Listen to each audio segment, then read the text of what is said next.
começo da semana, vamos falar sobre o Dia Internacional do Rim, as doenças, prevenção e as atividades de um nefrologista. Para falar sobre o assunto, convidamos a vice-presidente da Sociedade Gaúcha de Nefrologia, doutora Cíntia Vieira. Seja bem-vinda ao nosso programa, doutora Cíntia. Muito obrigada. Doutora, 1 em cada 10 adultos brasileiros tem algum tipo de doença renal crônica e cerca de 60% dessas pessoas não têm conhecimento disso. Por quê? Bem, como a gente tem batido muito na função das campanhas, é justamente fazer as pessoas entenderem que por se tratar de uma doença que é muitas vezes desconhecida, e a pergunta sim é pertinente, né? Por que desconhecem? Desconhece porque provavelmente no Brasil ela seja subdiagnosticada. A prevalência da doença renal crônica no Brasil está numa média de 50 para cada 100 mil habitantes, enquanto nos Estados Unidos seria de 110, né, para 100 mil habitantes. Por quê? Provavelmente seja mais fácil o diagnóstico de ser realizado. Por que seria que acontece isso?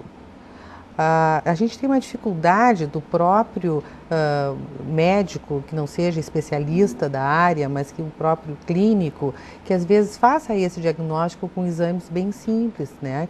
Que é a creatinina e o exame qualitativo de urina, que são exames de sangue e de urina simples e que dão alguma pista de alguma disfunção da doença renal. Uma outra causa também que a gente tem dificuldade, que a Sociedade Gaúcha de Nefrologia pretende nos próximos tempos, agora a seguir nos próximos meses, começar a trabalhar, é que haja possibilidade das redes de referência, que sejam um encaminhamento de pacientes do SUS, eles tenham um acesso mais fácil ao tratamento ou à consulta. Porque nós não estamos falando só sobre o SUS, nós estamos falando na doença geral.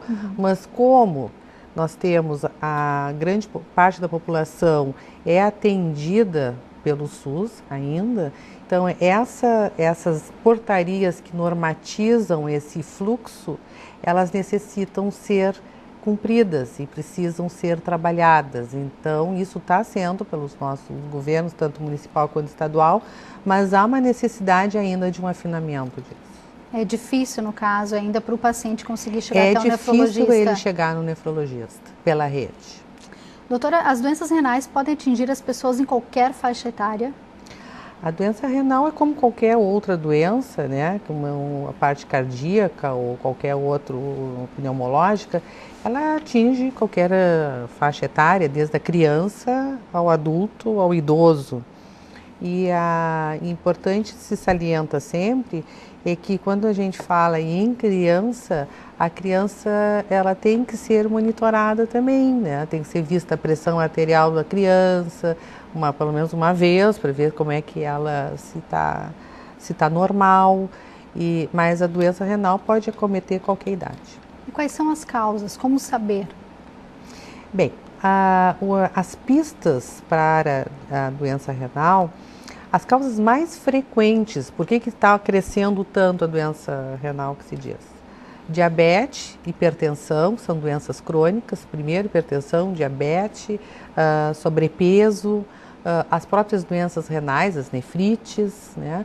Mas como as doenças crônicas estão crescendo no mundo todo, o término dessa doença crônica, o que culmina, é uma doença vascular e o rim está incluído nisso. Então, ele acaba levando a hipertensão e o diabetes a um dano vascular e renal. Então, é importante a pessoa estar atenta, quem tem esse tipo de patologia, de tratar bem essa sua patologia para não chegar na insuficiência renal.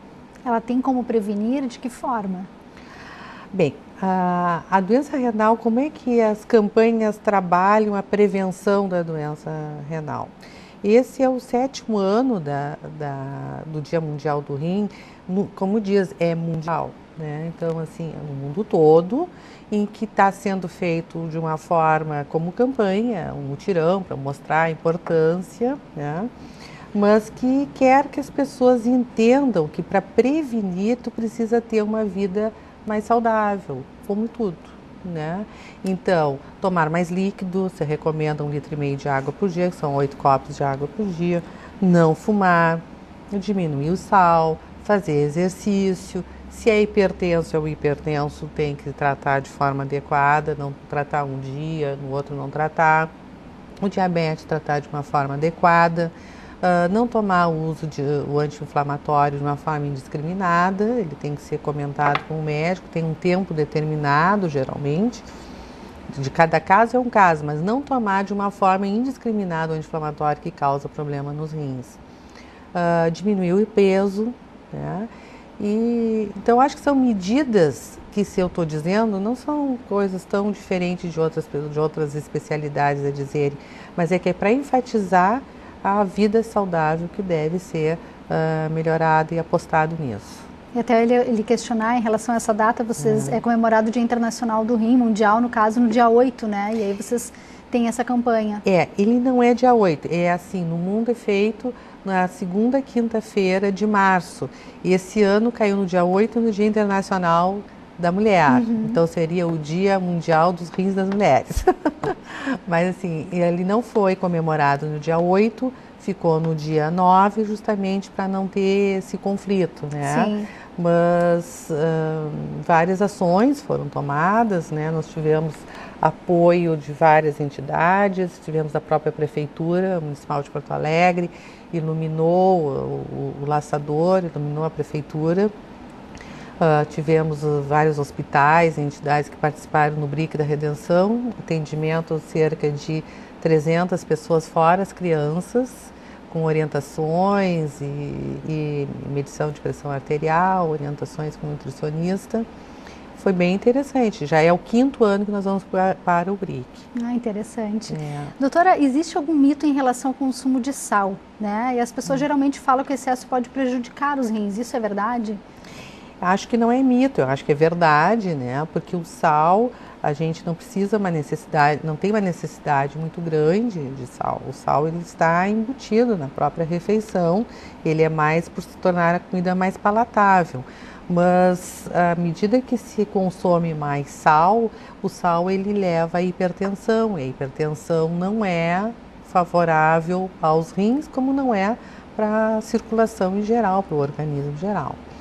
Então, hoje nós percebemos a mudança da alimentação, que os jovens, às vezes, um grande número de jovens que fica envolvido comendo salgadinhos em excesso.